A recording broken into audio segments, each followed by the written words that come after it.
have to do the math, wait a minute. In 1919, 21 states got together and passed the 18th Amendment. You know what it is. Do you know what it is? I hope so. Well, if it were so, we would be drinking champagne tonight illegally, because the 18th Amendment, which was really, by the way, I just read something, I saw something on TV, the people of Chicago thought the 18th Amendment was a frivolous law. 18th Amendment was prohibition. That's right. Prohibition made it against the law to sell, manufacture, or transport alcohol. It wasn't against the law to drink it. Just making that clear. My father was the oldest child of 3 of a single mother. He was 12 years old. So, in 1919, at the age of 12, by the way, at that time, he wasn't my father. Just want to be really clear about that. He made a grown-up decision. He ran away from home.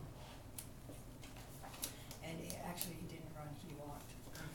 He walked 30 miles, 7 days, and he ended up 3 towns over in a little town where he, as fate would have it, ended up boarding in the house of a bootlegger.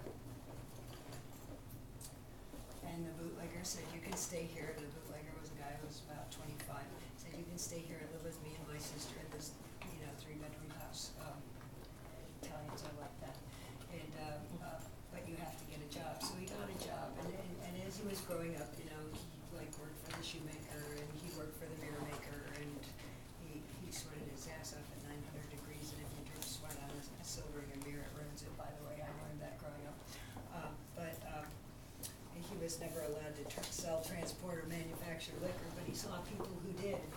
And he saw people who drove down 85 miles southwest of Chicago, to the small town where I grew up, and came to the back door, waited for the heat to come off, and took their liquor back to Chicago.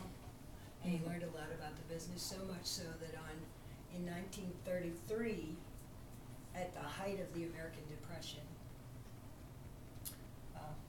and I underscore that, at the height of the American Depression, after the stock market crashed. Does that sound familiar at all?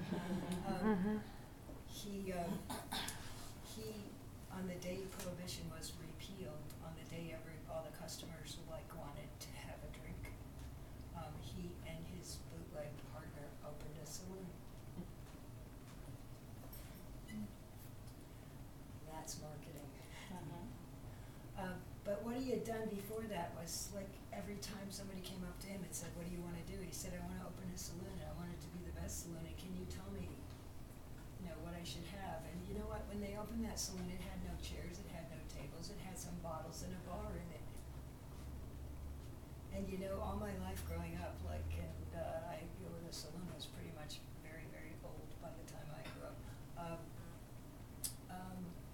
It was always called a saloon. I finally, when I was in 6th grade, asked my dad, "Why do you call it a saloon, not a bar?" And he said, "Because a bar is where rich people go have a drink, and a saloon is where you go meet with your friends." And so, the difference between what my dad did and what I do online isn't really that much.